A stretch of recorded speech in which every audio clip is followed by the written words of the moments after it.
This felt very personal, was it? It is personal, yeah. I mean, I grew up as a teenager. My parents divorced, and then I went through a divorce as an adult.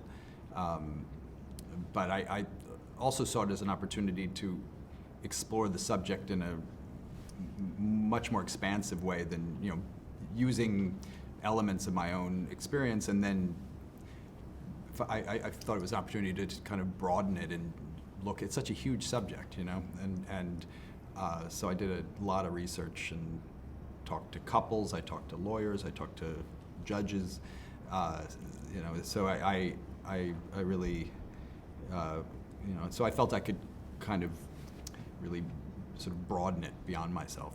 There's a television show at the moment that highlights the contribution of the wife for Bob Fosse, that she helped direct lots Gwen of Verdon, things. yeah. Yes.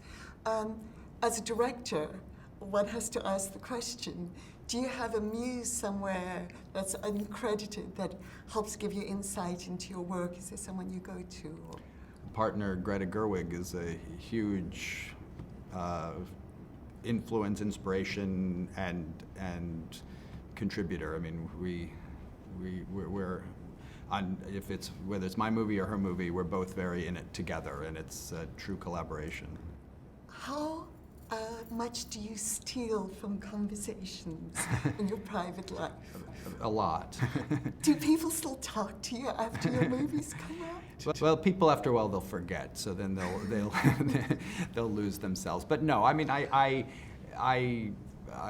still able to be in the moment and have conversation, but things will stay in there, or maybe I'll excuse myself and go and write it down in the bathroom or something. We talked a little bit about this when I first came into the room. Some of the things that they say cross lines in ways that I could maybe not recover from. I was taught to fight fair. How brutal are you as a person who fights? The process of divorce can become so divisive, and once you have lawyers coming into the picture, and I thought in the movie there's sort of a point where Charlie and Nicole almost have lost their voices. It's just lawyers speaking for them. And you see it in the movie, you see their faces, but you hear these other people talking. So I assume that what you're referring to is that fight that they end up having, but I felt like they've been so influenced by this kind of very divisive, corrosive experience that there's really no place for them to go but through this fight. And so I felt like the truth is they do recover from it, and it's tough, and it's but I actually think they do come back from it, and I think that's the hope in the movie. I also wanted to ask you, it felt a little bit like the man got some of the breaks in the story. Have you been getting that kind of feedback? Were you conscious that some woman might feel that way? It was important for me that it feel even-handed, that you're very much with her in the beginning of the movie.